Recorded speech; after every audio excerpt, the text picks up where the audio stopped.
નમસ્કાર વિદ્યાર્થી મિત્રો, ધોરણ 8 વિષય ગણિત પ્રકરણ નંબર 9 બેઝિક પદાવલીઓ અને નિત્યસમ.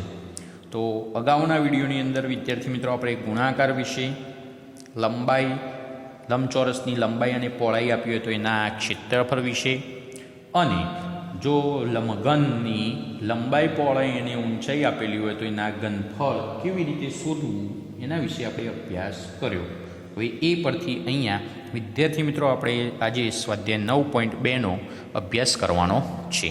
તો દાખલા નંબર 1, નીચે આપેલી એકપદીઓની જોડીનો ગુણાકાર શોધો.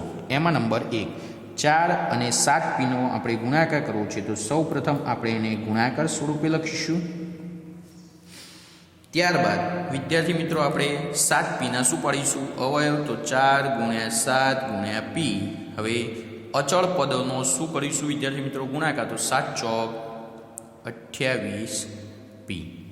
એવી જ રીતે અહીંયા -4p × 7p. તો શું થશે વિદ્યાર્થી મિત્રો? બે સહગુણકોનો આપણે ગુણાકાર કરીશું. તો -4 × 7 અને p × p. તો 7 ચોક 28 પણ કેવા? માઇનસ. પી કેટલી વખત છે વિદ્યાર્થી મિત્રો? 2, માટે એને શું લખીશું? p². ચલો હવે આગળ.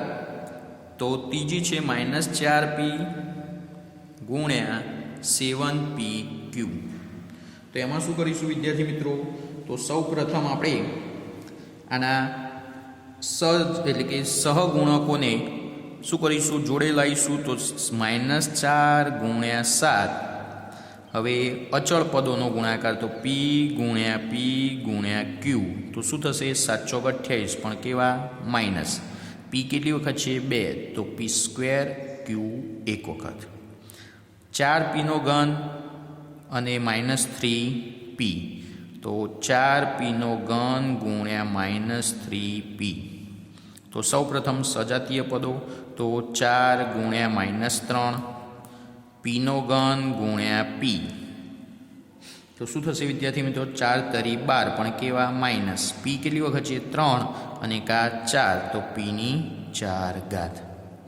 હવે 4p નો ગુણાકાર 0 સાથે કરવાનો છે વિદ્યાર્થી મિત્રો. તો કોઈ પણ સંખ્યાનો ગુણાકાર 0 સાથે કરો તો જવાબ શું મળે વિદ્યાર્થી મિત્રો? 0 મળે છે. દાખલા નંબર 2, કે લંબચોરસની લંબાઈ અને પહોળાઈના માપ માટે નીચે આપેલી એકપદીની જોડીનો ઉપયોગ કરીને લંબચોરસનું ક્ષેત્રફળ શોધો. તો અહીંયા વિદ્યાર્થી મિત્રો મેં કેટલાક દાખલા અહીંયા લખેલા છે. તો પહેલી જોડી છે p અને q, બીજી જોડી છે 10m અને 5n, અને ત્રીજી જોડી છે 20x² - 5y 20x² અને 5y². તો આપણને ખ્યાલ છે એ મુજબ વિદ્યાર્થી મિત્રો. તો સૌ પ્રથમ આપણે પહેલો દાખલો જોઈએ, p અને q. તો એમાં આપણે વિદ્યાર્થી મિત્રો લંબાઈ કેટલી થશે? p અને પહોળાઈ કેટલી થશે વિદ્યાર્થી મિત્રો? તો q. હવે આપણને ખ્યાલ છે આપણું સૂત્ર કે લંબચોરસનું ક્ષેત્રફળ બરાબર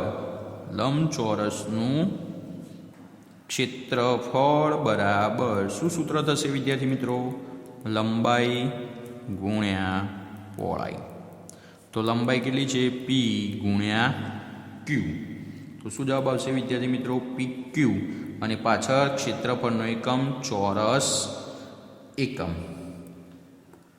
એવી જ રીતે વિદ્યાર્થી મિત્રો બીજા 10m અને 5n. તો 10m અને 5m ની અંદર વિદ્યાર્થી મિત્રો લંબાઈ કેટલી છે? 10m, પહોળાઈ 5n.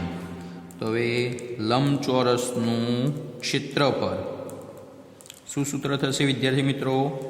તો લંબાઈ × પહોળાઈ. તો લંબાઈ કેટલી છે વિદ્યાર્થી મિત્રો? 10m, પહોળાઈ 5n. તો આનો વિદ્યાર્થી મિત્રો આપણે ગુણાકાર કરીશું. તો 10 અને 5નો પહેલાં ગુણાકાર કરીએ તો 50mn.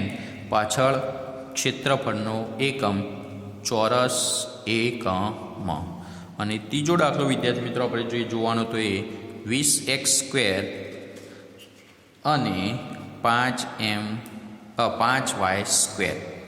તો વિદ્યાર્થી મિત્રો એની લંબાઈ કેટલી 20x², પહોળાઈ 5y². તો હવે એનું ક્ષેત્રફળ, તો લંબચોરસનું ક્ષેત્રફળ બરાબર શું થશે વિદ્યાર્થી મિત્રો? લંબાઈ ગુણ્યા પહોળાઈ. તો લંબાઈ 20x² ગુણ્યા 5y². તો સહગુણકોનો ગુણાકાર કરીએ તો 20 ગુણ્યા 5, 20 × 5 = 100, x²y² પાછળ ચોરસ એકમ. તો આ રીતે વિદ્યાર્થી મિત્રો એનું ક્ષેત્રફળ આપણે શોધી શકીએ છીએ. હવે દાખલા નંબર 3 ગુણાકાર કરીને વિદ્યાર્થી મિત્રો કોષ્ટક પૂર્ણ કરો. તો અહીંયા વિદ્યાર્થી મિત્રો તમને પ્રથમ પદાવલી આપેલી છે, પ્રથમ એકપદી અને આ બીજી એકપદી આપેલી છે. તો હવે એનો ગુણાકાર કરી અને આપણે લખવાનો છે. તો હવે અહીંયાથી 2x નો ગુણાકાર સૌ પ્રથમ 2x સાથે કરીએ તો 2 × 2 એટલે કેટલા થશે? 4x². હવે 2x નો ગુણાકાર આની સાથે કરીએ તો 2 × 5 = 10, પણ કેવા?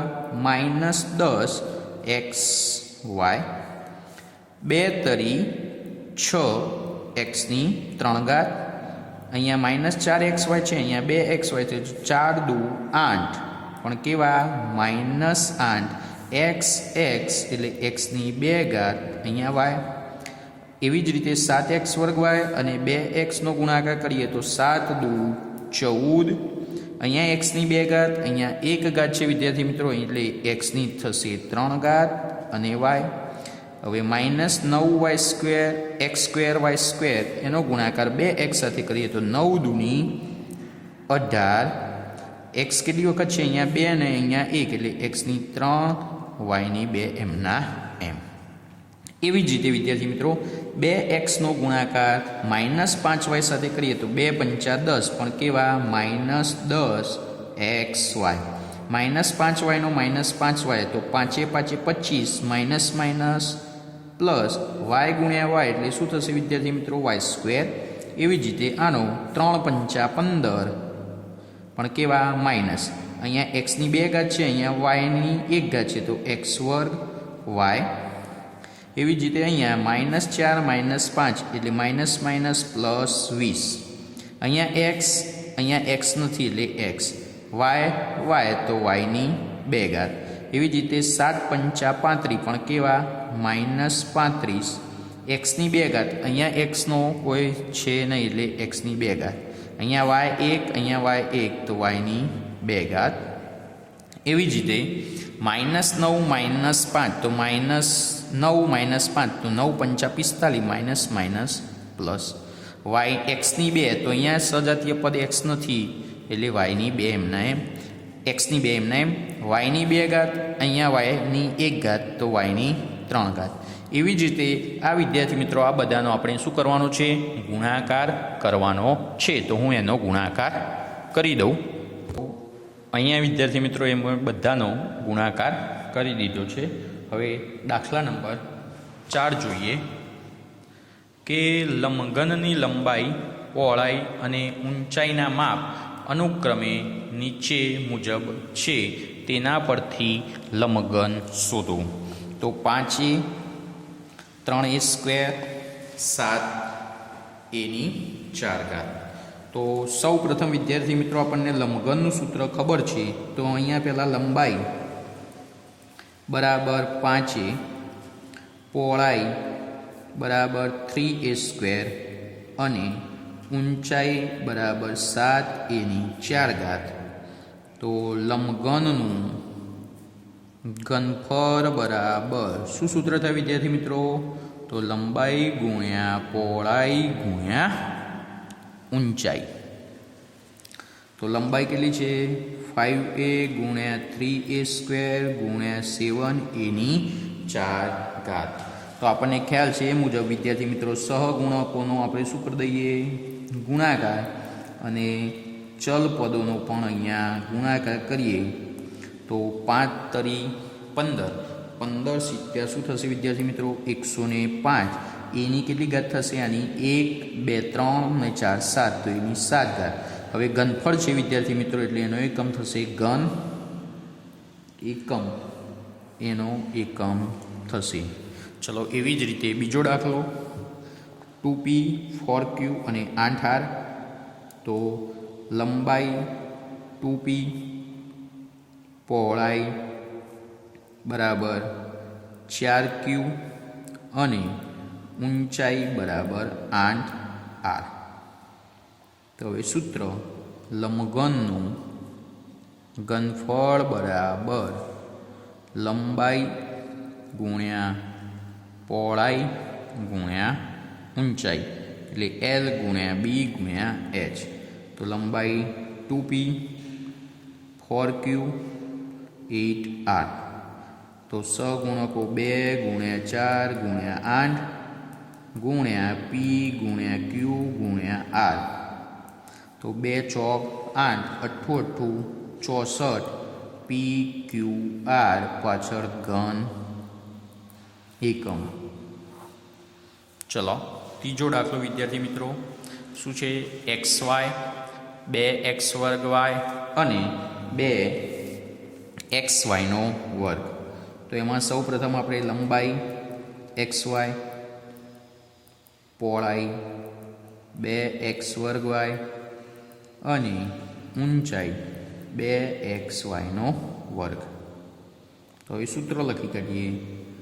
લંબઘનનું ઘનફળ બરાબર લંબાઈ ગુણ્યા પહોળાઈ ગુણ્યા ઊંચાઈ. તો x ગુણ્યા y 2x² y 2xy ની 2 ઘાત. તો સહગુણકોનો આપણે ગુણાકાર કરીએ વિદ્યાર્થી મિત્રો. તો આનો સહગુણક કંઈ નથી, એટલે શું કહેવાય? 1 ગુણ્યા 2 ગુણ્યા 2 અને x વાળા x ગુણ્યા y ગુણ્યા x² ગુણ્યા x² y ગુણ્યા xy નો વર્ગ. તો 2 દૂની 4. x કેટલી વખત છે વિદ્યાર્થી મિત્રો? તો 1 અહીંયા 2 એટલે 3 અને 4, તો x ની 4 ઘાત. y 1 2 અને 2 4, તો y ની 4 ઘાત ઘન એકમ. તો આપણો વિદ્યાર્થી મિત્રો શું થશે? જવાબ થશે. દાખલા નંબર 5 ગુણાકાર શોધો. એમાં xy yz અને zxનો શું કરવાનો છે વિદ્યાર્થી મિત્રો? ગુણાકાર કરવાનો છે. તો સૌ પ્રથમ આપણે ગુણાકારના સ્વરૂપમાં લખી કાઢીએ.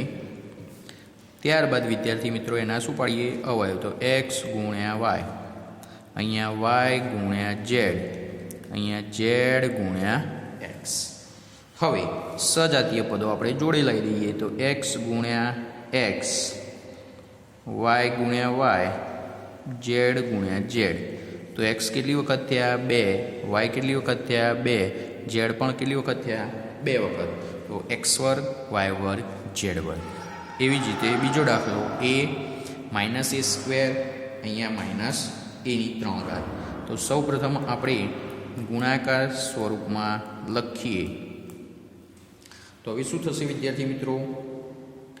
તો અહીંયા આ માઇનસ છે એ આપણે આગળ લખી દઈએ.